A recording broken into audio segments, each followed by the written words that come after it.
Up every morning just to keep a job. I gotta fight my way through the hustle and mob. Sounds of the city pounding in my brain while another day goes down the drain. But it's a 5 o'clock world when the whistle blows. No one owns a piece of my time. And there's a 5 o'clock of me inside my clothes, thinking that the world looks fine. Yeah. Holiday.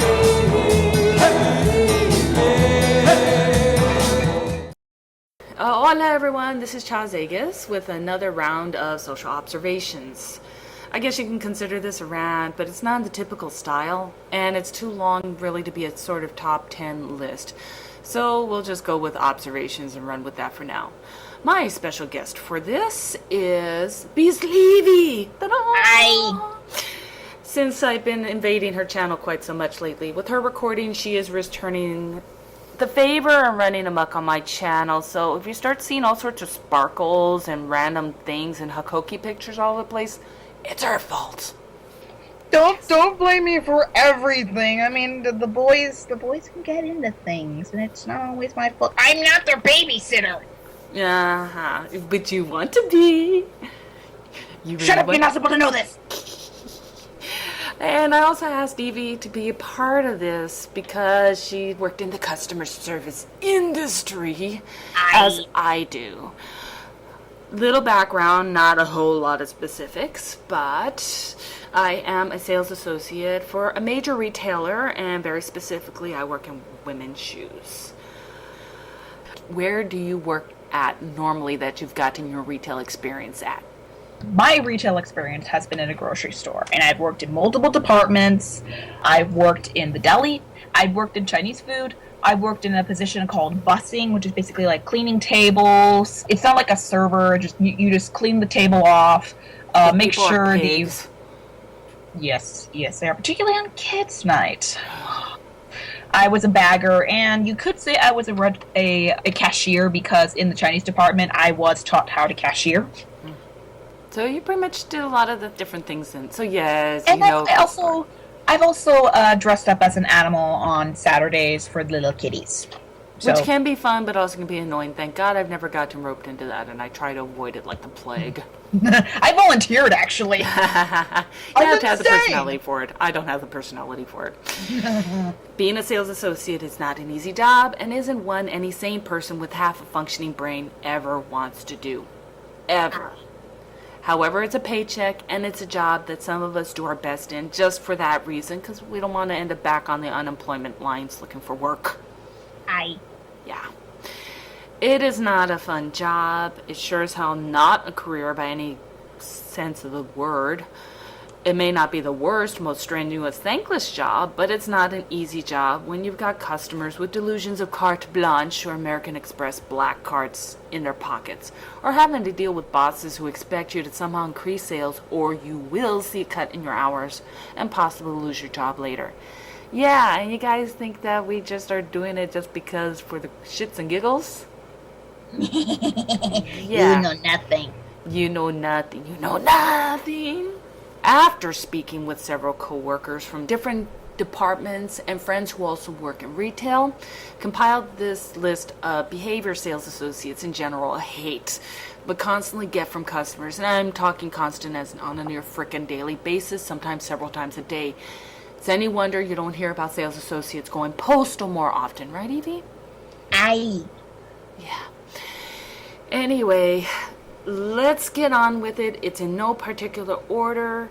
A lot of this is going to be more shoe related from my own experiences. Evie's going to interject her comments as well as her own experiences as we go along, folks. Alright, so to begin. Customer asks, "Do you work here?" "No, I just have a name badge because the company is indulging my fetish for touching shoes, which is why I have a whole bunch of displays in my arms and I'm walking around the department to put them back. Yes, that's my sexual." When I'm wearing a particular uniform with a hat and a coat that says the company's name on it, no.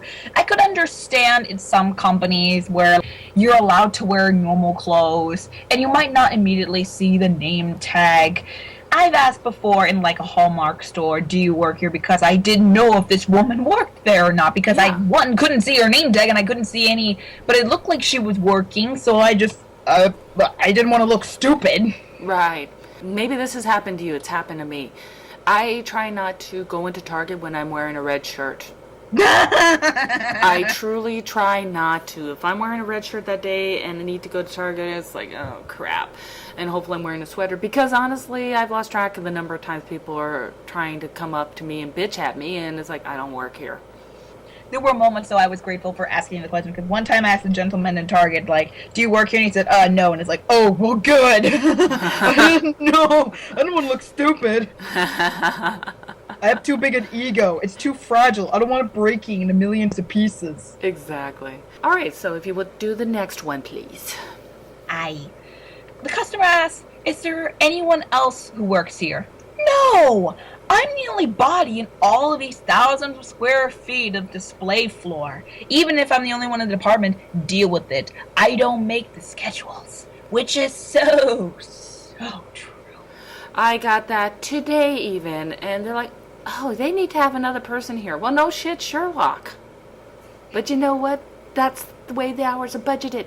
We only have so many hours. We don't make the schedules, and trust us, we would love to have another person helping us. Not happening. No, I'm going to play devil's advocate and say in certain areas it's acceptable. For example, in the grocery store I worked at, when I was in the deli, there would be moments where I actually would be by myself and somebody would ask if I'm the only one working, because there would be not a soul in the deli. That's one thing, however. Mm-hmm. When you are on a floor, for example, the grocery store floor, there's going to be more than one person. Mm-hmm. So don't even bother asking. Yeah. We do have other things to do than just stand around to wait for your sorry ass to show up because you feel like buying something. Aye. Next item on the list. A customer picks up a shoe where it's clearly marked on the tag, last pair. They look at you and ask, it says last pair. Do you have another size? Oh, I'm sorry, you fell for an old Shoe Associates prank where we like to mark random shoes last pair just for the shits and giggles. You know, I kind of actually would want to do that, but that's just me. It says it for a reason. Now, granted, sometimes we have them marked, and there may be another pair in back, but usually when we have it marked, we're certain that is the last pair on it. We do it for a reason. It's gone. It's done. This is the last one. Take it or leave it. I have a big stock room, and I have 16-foot ladders I have to go up and down. I actually have two stock rooms. One's a lot smaller than the other. But the other one, I have to go way around across the floor. It takes me a good couple minutes, so it can be like over 5 minutes to go get a pair of shoes. We put that on there so we don't have to go frickin' running and checking and be like, oh shit, that was the last pair. That way we know and we can inform you. It's really for our own purpose, but if you notice that, then it's there for a reason. Aye. Yeah. Your turn, my dear. Okay. A customer asks, do you carry X pair? Even if said store never carried that brand. Same goes if they know they're in a Sears, for example, and are asking if the chain sells Manolo Blahnik pumps, or it's Macy's and they're asking for Victoria's Secret bras. Wait, They actually do that? I would not doubt that. I seriously would not frickin' doubt that there's been customers who ask that. Because people do that for April Fools. Oh, that would be funny. Though you probably might get beat and get a stiletto heel in your skull or something. And just FYI, some Manolo Blahniks, cheaper pairs can run about $600. Cheaper pairs. $600. They're not cheap shoes. Of course, Sears wouldn't carry that. You know. It'd be like somebody going up to the deli and asking what would be a great example. Oh, they're asking about, they're not asking for deli meat. They're asking about salads. They're asking about meat roast, some sort of like thing that you would not find in a deli. Yeah. We deal with cheese and we deal with cold cuts. And we do deal with a couple of dressings, but not all of them. Alrighty, my turn. Yes. A customer stands right in front of the checkout register. There's even a sign hanging overhead, big as the sun, that says so. And they ask, "Can I check out here?" Same goes for stores with a catalog service desk where you pick up catalog orders. The customers will ask, "Do you pick up orders here?" Be like me going up to the deli counter and asking, "Do you make sandwiches here?" I would die laughing if you said that to me. Alright, your turn, my dear. Alright. Commonly heard idiot phrase in nearly all departments. I don't know what size I am. Well, fuck if I know what size you are, and how in the hell to get the clothes you wear. For someone to gift it to you, they have to know your size. Or do you close your eyes and randomly point in any directions and that's what you get? I know my shoe size, alright? I know it can fluctuate a little bit. I'm a 9.5. Rarely do I go 10. Sometimes I'll go 9. Majority of the time, 9.5. Right on the money. I have big feet into the 10-11 range. You know your size. But my mother has to be reminded sometimes, like, "Honey, what size are you?" "Mom, I'm size 10. Remember, I have big feet. I just could never remember the number, dear." Yeah, she confuses you with all the other kids she has. She has 2 dogs, 2 cats. None of them wear shoes, though. But they do wear other things. And then there's my stepdad, who has tiny feet. And then there's my mom, who has regular-sized feet.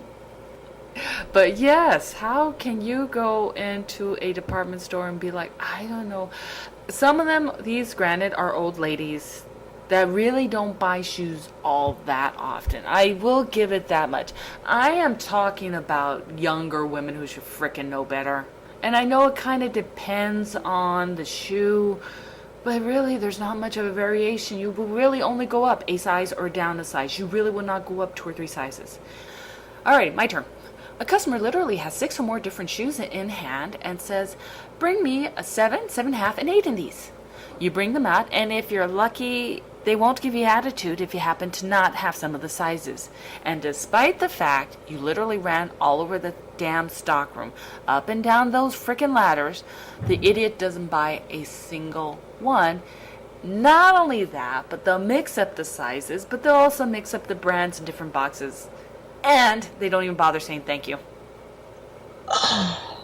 I was pretty much a Renaissance woman in my store. Mm-hmm. I did a little bit of stocking, and I remember getting furious when I found a frozen food just lying out there, out of the freezer.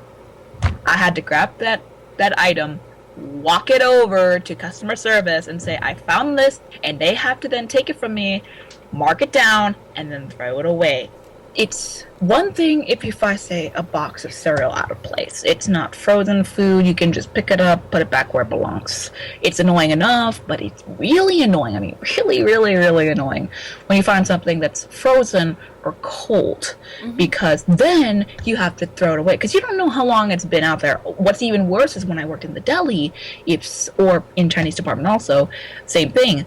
If a customer decides they don't want this item, you have to throw it away. Yeah, by law, you have to. Have to. All right, your turn. A customer asks for a 9.5, for example, and we'll say, "We only have a 7.5. Same customer replies, "Sure, I'll try that." And then, shockingly, to inform you it doesn't fit. No shit, Sherlock. A 7 and a 9 aren't the same. After all, there's that joke. Why is 6 afraid of 7? 'Cause 7 ain't 9. That happens more often than you think. It happens so freaking often. I'm so glad I have an intelligent mother. I'm so glad. All right. Because she never would do that. No. It's just amazing, the stupidity. But you'll see more examples in a moment. All right, my turn. Some retail chains are geared toward a lower price base than others, obviously. So in the shoe department, you won't usually see shoes over $100 unless they're athletic shoes or one of the high-end comfort shoes like Clark's. I will get customers demanding to know why we don't carry more leather shoes. To which I really want to reply, because you're a cheap ass who wouldn't want to pay the prices typical for leather shoes. Bum, bum, bum. Yes, our medium price range is about $50 for a pair of shoes, and they're wanting leather. Here's the thing. This is why grocery stores do not carry Kobe meat, because Kobe meat is very expensive. Yeah? We would never sell it.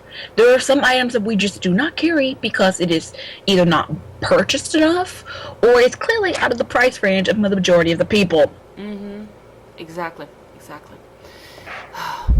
Alrighty, your turn. Retail stores have a core standard for their displays. It's our guideline and results in uniformity for all the stores in a particular chain. That way a customer who may go into a Dillard's in Des Moines will see the same layout store in Seattle.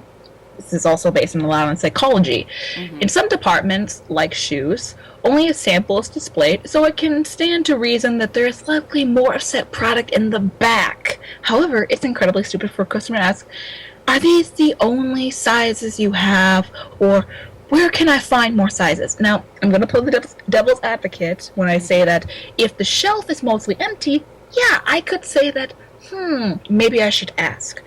Simply take the shoe and say, excuse me, I am interested in this particular shoe, but they don't have my size. Do you happen to have it in the back? Mm-hmm. Clearly, then you show more intelligence. Because, well, I don't know. They certainly would know and would be able to respond, yes, we do have it in the back. Great, now I know too. To illustrate and give you a better picture on this, for my particular store, on the second floor is my women's shoes department.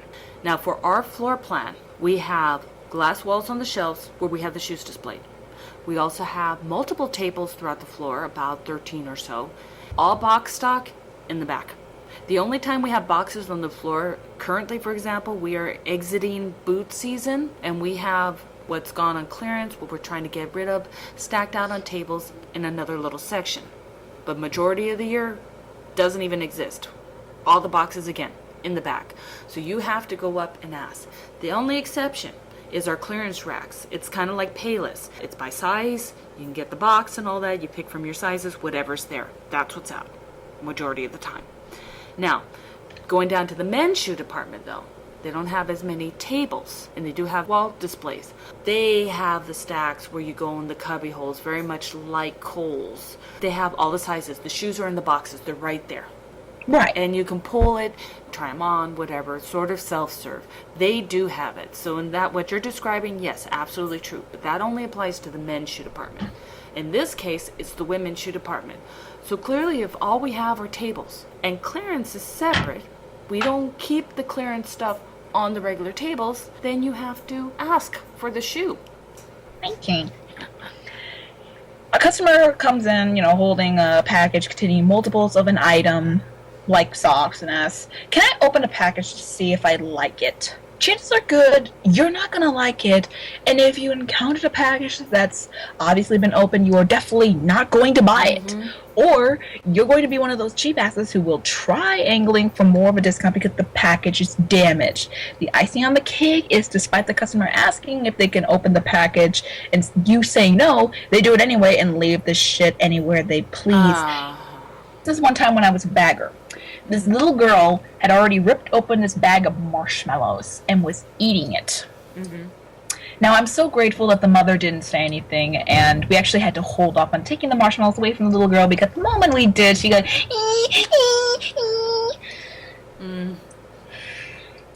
It was not pretty. Like in GameStop where they open up the cases all the time. I now understand why they removed the disc from the cases, because I don't want you touching the disc, looking at it, fingers everywhere. And why would you need to look at the disc? And they would also try to steal it. Oh yeah, and it's one thing if you're looking at the disc in the used game section to be like, well, is it scratched? That's one thing. Mm-hmm. But, normally we do that after the purchase, and you would look at it and go, oh, well, I noticed the disc was scratched. That happened to me recently when I was at a GameStop. I actually recently bought a game, but I noticed that this particular game was heavily damaged. So I went back and said, this game's heavily damaged. I kind of want my money back, or at least get a different copy of the same game, because I don't think this will even fit in my DS anymore. It looks like it was melted. Yeah. So it's one of those things where you can always find a loophole. If it's one thing where there's no refund, I could understand, but these places often have refunds if there's some damage. There's just to some the criteria. Item. That's all it is. There's some criteria. And socks, there's not a whole lot of difference to socks. You can tell the thickness and all that. You don't need to try it on. And also there's the diseases. That's why people have those little panty socks too for the shoes. I mean, clothes stores, you can return the item. Mm-hmm. So honestly, I see no reason why somebody would be like, well, I want to open up and look at it. It's like me walking up to a Target and saying, well, I want to open up this toy and see if I can play with it. No, you don't do something like that. And most of the time, there's a sample that you can look at. Aye. Continuing on. Which leads into the next idiotic customer comment we hear a lot. It's okay if it's messy. It's your job to clean it up. No, dipshit. It's not our job. Some maids get paid more than we do. If you can cart all that shit into a dressing room, take it off the hanger, and put it on your dumpy ass, you can just as easily put it back onto the hanger and not wad it up and throw it on the floor. Think about it. If you're doing that, that means a lot of other people are doing it too, and you're trying on clothes they threw on the floor, you stupid pig. Now, here's the thing. This is just like what I said before with the frozen food and the finding the cereal box in the wrong aisle. It's annoying. We don't want to pick up after you. We're not your nanny. Please, pick up after yourself. And I'm baffled by this, why the clothes always end up inside out, regardless of what it is. It could be jeans, it could be a shirt. My didn't mother put it on that way. My mother had my ass whenever, when I would try on clothes, she drill sergeant me into folding up the clothes after I was done trying them on. Mm-hmm. And if I didn't want them, I would walk over to where the hangers were, where they would put them back, and I would put them neatly back on. Yes. Or I would actually try finding the original place where the item belonged and put it back there. And even if you don't take it to that extreme, for lack of a better word, putting it back to the spot, that's why there's usually racks and stuff in there. Just do the courtesy, because we can't get in there all the time to clean out the fitting rooms. Alrighty, let's see, this should be your turn. Okay, here's another gem. Hee, I know you're closing, but staying open longer while we shop means more money, right? Tee. No, jackass, because chances are you're going to leave another mess for us to have to stay longer for to clean up, and you won't buy jack shit. Store hours are budgeted, and we can't go over just because we feel like staying late, which we don't, to get another half hour or so of minimum wage. Holy shit, ma'am. Just broke the bank with this extra hour. Okay, I'm going to say this. My grocery store is open 24/7. Certain departments do close. Funny story. I found out from my company that I used to work for, we were super customer friendly. I was told by my manager that even if I have clocked out and am walking out of the door, a customer could stop me and tell me to slice them some shaved ham. And I had to do it. If that had ever happened to me, thankfully I never did, I would say, fuck no, I just clocked out. I'm not working for free. I'm not going to waste your time and my time for this order. And I would simply direct them to the pre-cut stuff that is hanging so nicely in an area, or simply tell them opening hours. Because I am, again, not going to go up the stairs, clock back in, walk down, prepare the slicer, open the meat, slice said meat, then weigh everything, give it to them, and then I have to turn back around, clean up the machine, put everything back, and then go back and clock out. No, that takes a while. My department closed at like 11 p.m. So it could be 10:59 p.m. Someone could come in and say, I want a half a pound of freshly sliced deli shaved ham. I cannot say no. I have to go to the freezer, pull it out, open the package, and do the whole thing all over again, despite the fact that I cleaned the machines, everything like that. This is why I think my former company is crazy, because they're super customer oriented to the point where they literally screw their own employees.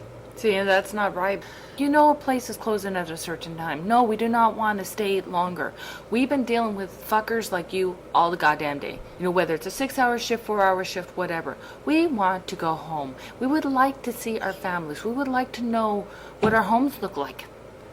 It is not our pleasure to serve you. No, we don't get paid enough for your bullshit. And here's the beautiful thing about the Chinese department. Our manager didn't give us these bullshit rules. She said, you guys close at a certain time and you are done at a certain time. If a customer comes up asking for something, you have to say no. We have had to turn away customers by saying, well, we're sorry, our chef's gone. He can't cook anything in the moment.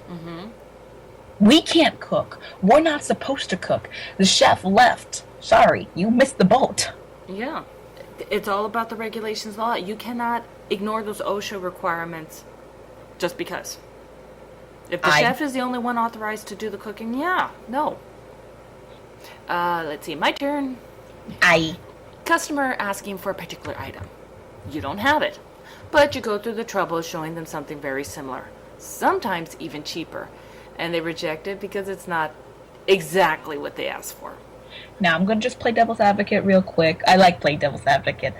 Okay, there are those moments you're looking for a particular item that can do a particular thing. Like, for example, you're in the appliance section and you are looking at some egg beater that has certain capabilities where it can cut onions while it's swishing up the eggs. Something along those lines. Now, if you say, well, look at this other egg beater, but it cannot do that particular thing you're looking for, that's one thing. Yes. However, if you're looking at microwaves and you want a microwave that can, pop popcorn, and the particular brand that you're looking for is not there, but somebody shows you a cheaper one, but is also a decent brand, not like a cheap-ass thing that will break 2 weeks from now, right, but like, right. Something decent, then there's no reason to complain. That's the job of the sales people. We are supposed to know the product. I know the shoes, so I'm not just going to go some random shoes. Going back to the Clarks again, that's the top shoe I sell. Excellent arch support. I've harped on it. It's made of leather. Great shoe. Lasts forever. I don't have particular sizes right now on most of them because they're all winter styles. We're going to be getting into spring and summer in. They just haven't come in yet. Well, I have this other brand over here that's pretty comparable. Oh, and it also happens to be cheaper. Yeah. The shoes are almost identical sometimes in some cases. That happens a lot between brands. They like to copy each other because they want that business. So if I'm showing you it, it's not just because I'm showing you some cheap-ass shoe that's going to fall apart within a couple weeks, which we've had shoes that have done that. No, I'm going to show you something that I know will do the work. So, it's one thing if like, well, I've tried other brands and I really prefer this brand because right. Again, it's also nice when you explain your case in a civil and polite manner. Maybe the employee can say, well, we're going to have a shipment come in soon at this time. You can come in and maybe there will be some here. Exactly. Sometimes we don't know, but in our case, we can actually order shoes majority of the time. Yeah, exactly. So there's a possibility of ordering. Oh my gosh, the internet is scary. Or looking at another store. Do that as well. Yes. Let's see. I think it is your turn. All right. It's really annoying when customers ask for something generic despite standing in the middle of literally hundreds of shoes on display and then expect you to hunt through the stock room for everything in their size. Regardless if it's obviously busy and you are working with several other customers as well, even if you go through the hassle of doing what they ask, they reject everything you bring for some moronic reason or another. Now I gotta tell you, that would definitely something similar in this case for me, where somebody would be like, oh, well, I'm looking for salsa. Well, there are different brands of salsa and also different degrees of hotness for salsa. Yes. What are you looking for? And Be there's specific. different degrees of chunkiness. There's like 10 million types. Literally, I would have to walk them through saying, well, what are you looking for? What is the type you're looking for? We have several brands. I love it when a customer comes up to me and says, I want this brand, this particular type, ... Like, literally, this one customer came in, she even had cut out the bag logo and showed it to me and like, I love you. Thank you for showing me exactly what you are looking for. No, in my case, and particularly it's more common during boot season, again, end. Right now, I don't have that much left. I really don't. We're scraping the bottom of the barrel. And I get a lot. Well, I want a tall boot with a low heel. Do you want it with a wide cap? How tall are we talking? We have biker, we have sort of Western style, we have riding boots. Now, just to interrupt your example, there's always an exception to the rule, people. There are the cases where this is your first time getting a particular item and you don't know what you're looking for. So maybe you list what you're looking for, and in a polite way, I've never gotten this item before. I don't know really what I'm looking for. This is the purpose that I needed. Tell us the purpose, because then we can help you so much more. Tell us why you need it. Then I could say, okay, well, I know this particular brand, this particular size, this particular hotness would do wonders because it's right there in the middle. Always give us the size, people. That's fine. Oh, yeah. No, God, no kidding. But just saying, I need a tall brown boot with a low heel. Wedge, chunk heel. There is so much variety, it's not even funny. All right, moving on. Or a customer stands in the middle of the floor, points in a general direction behind them, saying, I'd like a shoe. I'm sorry, but my psychic powers have been on the fritz lately, so I have no clue what shoe you want or what size you are. This happens so often. Do you realize how many shoes are behind you? I could understand it if maybe there were bags under your eye, or maybe it looked like you were smoking crack, or maybe you were, leaning side to side, you're a little tipsy, but there shouldn't be really an excuse. You need to, at the very least, have the shoe in your hand, have the item in your hand, whatever, or at least give us the name.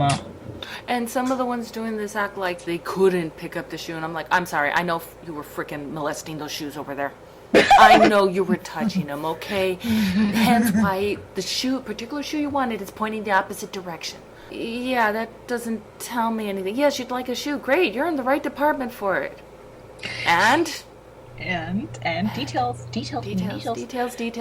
Your turn, my dear. Another dumb question is, do these shoes come in half sizes? Regardless of the answer, you still have to ask for your size.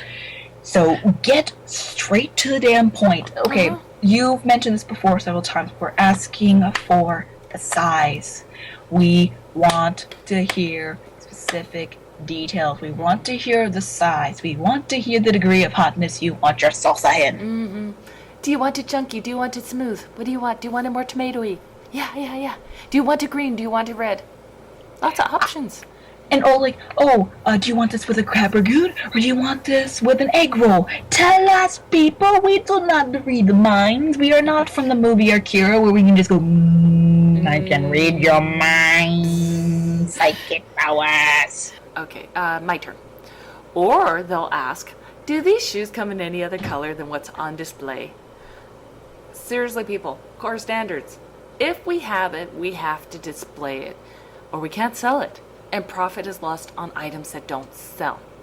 Basically, they show you everything they have, which means nothing is hidden. All is there to be displayed.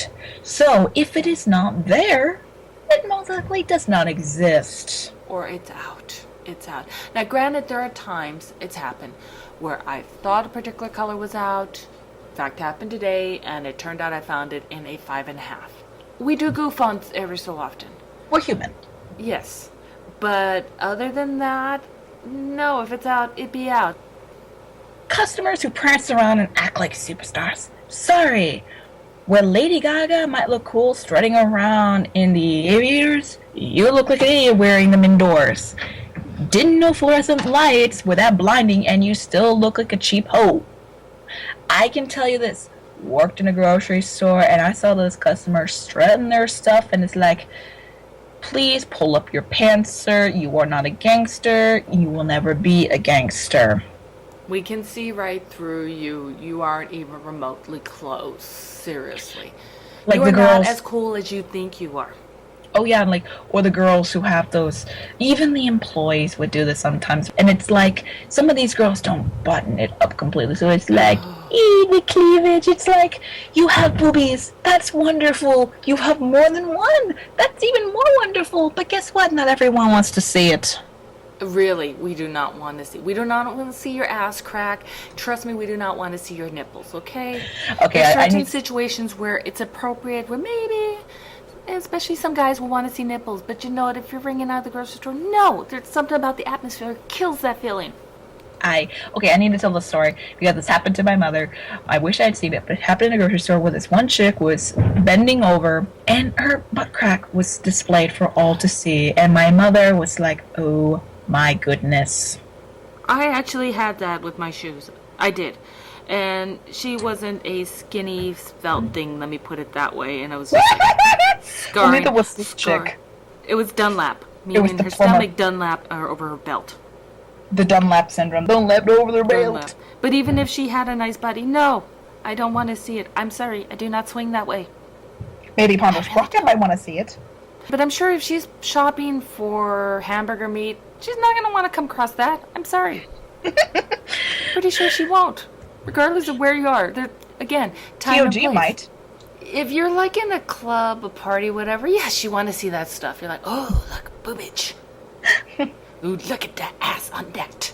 But in a grocery store, the fluorescent lights, the freezers, all those different foods, no.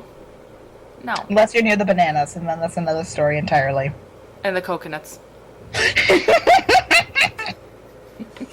Alrighty, my turn. Customers who preach. This is my own personal story. I once had a guy who was buying high heels for himself. And yes, I've had gentlemen buy heels for him. Guys, nothing is manlier than a guy who has no problem holding his woman's purse or buying her shoes. And what's even more impressive is when they actually know the size and what she likes. That's impressive, amazing. Guys. But this one, no, this was not the case. He wasn't transgender either. He was wearing the typical guy uniform of jeans and a t-shirt with a really pretty pair of yellow and blue 4-inch platform pumps. Yes, you heard me right. Yellow and blue, geometric pattern, platform pumps. He wanted me to ring him out, which was fine. I had no problem. He picked up the shoes from the clearance. He was happy. He found his size. But I also was working with 3 other gals. And sometimes, folks, personally, I am working with about 6 ladies all at once. So it can get pretty hairy. A lot of times people have to wait their turn. Most of them are fine with it. Without prompting, he very loudly starts talking about how he is trying to make it okay for guys to wear high heels. Right in the middle of the frickin' sales floor. Honestly, folks, I don't care what your politics and personal beliefs are. I really don't. If you believe opposite of me, fine. If you aren't hurting anyone, more power to you. But neither I nor anyone else in the vicinity really want to hear it. Really, we don't. Okay? That's like no different than if you're preaching religion or anything else, pro-life, pro-choice, whatever it is. But in this case, he was trying to say, it's okay for guys to wear heels. Well, good for you. You're making everyone else uncomfortable with how you're talking. And he was doing it on purpose, too.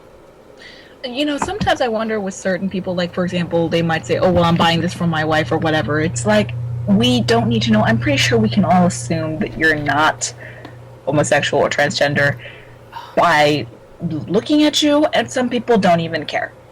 So, unless you're in a store full of Ku Klux Klan members, I'm pretty sure you don't have to worry a thing about that stuff. Yeah. Too much info. Customers all the time give too much info. Yes, no, you don't need to overshare, We don't need, okay? We don't need your life story. Thank you. If it didn't fit, fine. But you don't have to go into fine details, okay? I'm sorry. Don't care. Let's find you something else that'll work. And then get on my damn department, okay? Okay. We're all good. All right, your turn. Last one. Best for last for Miss Evie. I feel so special. Customers who ask dumb questions and laugh and say, you probably think I'm an idiot for asking. Yes. Yes, we do. 100%. Absolutely. Yeah. Okay. I can get it if it's 1 a.m. and you're asking a dumb question. You're tired. So am I. We can both laugh because we're both exhausted, and we probably both want to go home. Yeah. It's another thing when it's in the middle of the day, you're not drunk nor high, and you feel awkward for asking said dumb question. It's okay. We all ask those dumb questions.